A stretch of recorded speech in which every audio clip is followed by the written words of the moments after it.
নতুন বড় আলু দিয়ে মাটনের পাতলা ঝোল। রবিবারে যদি এরকম মাটনের পাতলা ঝোল হয় তার সাথে আর কি প্রয়োজন।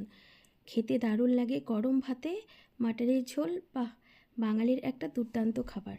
আর রান্নাটাও হয়েছিল দারুণ, যার জন্য ভাবলাম তোমাদের সাথে রেসিপিটা শেয়ার করা যাক। 500 গ্রাম মাটন ধুয়ে পরিষ্কার করে নিয়েছি।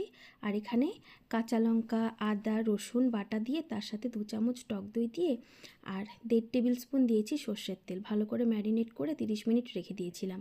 কড়াতে 2 টেবিল চামচ সর্ষের তেল গরম করে দিয়েছিলাম, সামান্য পরিমাণের লবণ, তার সাথে বড় বড় আলু হলুদ দিয়ে লাল লাল করে ভেজে তুলে নিয়েছি। এবার সর্ষের তেলের মধ্যে দিয়ে দিলাম তেজপাতা আর কুচনো পেঁয়াজ। 2 বড় সাইজের পেঁয়াজ দিয়েছিলাম, লাল লাল করে ভেজে নিয়ে ম্যারিনেট করে রাখা মাটনটা দিয়ে দিলাম। এবার সামান্য একটু নাড়াচাড়া করে স্বাদ মতো নুন দিব, তারপরে দিয়ে দেবো হলুদ, লঙ্কার গুঁড়ো, তার সাথে দিয়ে দেবো জিরে বাটা দিয়ে এবার মাটনটাকে কষিয়ে নেব।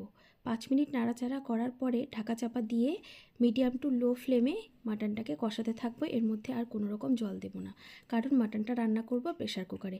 যখন দেখো তেলটা খুব ভালো করে ছেড়ে আসবে, প্রেশার কুকারে দিয়ে দিলাম। তার সাথে দিয়ে দেব ভেজে রাখা আলুগুলো। দেওয়ার পরে দিয়ে দেব পরিমাণ মতো জল।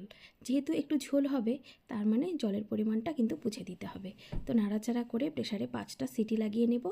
আর যখন রান্নাটা হয়ে আসবে দিয়ে দিব গরম মশলা বাটা। এখানে গরম মশলা গুঁড়োও দেওয়া যেতে পারে, কিন্তু আমি রান্নাটা করেছি বাটা মশলা দিয়ে। বাটা মশলা দিয়ে মাটনের যে টেস্টটা আসে না, দুর্দান্ত।